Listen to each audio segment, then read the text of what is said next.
सुबह की शांत गोद में गांव जागता है, जो ग्रामीण शांति का चित्र है। अचानक शांति एक बहरे क्रैश क्रैश से टूट जाती है।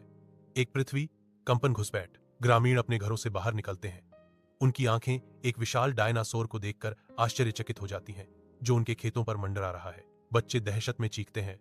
उनके छोटे शरीर राक्षसी उपस्थिति पर कांपते हैं। वृद्ध लोग निराशाजनक प्रार्थना में अपने हाथों को जोड़ते हैं। प्राचीन विशालकाय के खिलाफ एक मौन निवेदन। सुबह की रोशनी में सोनू, एक छोटा सा गांव का लड़का, बहादुरी से एक विशाल डायनासोर की ओर कदम बढ़ाता है। दूर से ग्रामीणों की चीखें, उनकी आवाजें डर का एक हताश कोरस हैं।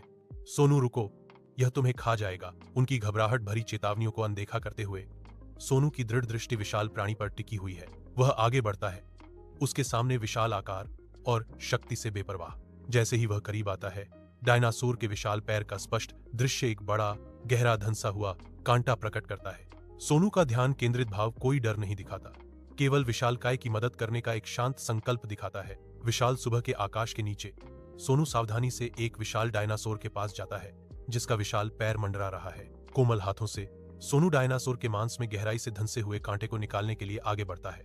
डायनासोर से एक धीमी घरघराहट भरी आहट आती है, जो हवा में गूंजती हुई भारी दर्द की आवाज है।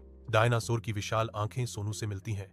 उनके बीच आभार का एक मौन आदान प्रदान होता है। सोनू का चेहरा एक गर्म, आश्वासन देने वाली मुस्कान से चमक उठता है, जो प्राचीन जानवर को दी गई दयालुता का एक इशारा है।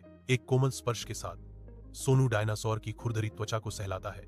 लड़के और कोमल विशाल के बीच एक बंधन बनता है। सुबह की हवा डायनासोर की खुशी की दहाड़ से कंपन करती है, जो गांव के खेतों को हिला देती है। विशाल प्राणी अपना सिर झुकाता है। उसकी निगाहें नरम पड़ जाती हैं, क्योंकि वह सोनू को देखता है। सोनू की कोमल बुद्धि शांत हवा में गूंजती है। हर महान हृदय डर से नहीं, बल्कि दया से जीता जाता है। आश्चर्यचकित ग्रामीण डायनासोर को मुड़ते हुए देखते हैं और जंगल में वापस गायब हो जाते हैं। उनके चेहरे आश्चर्य और फीके डर से अंकित होते हैं।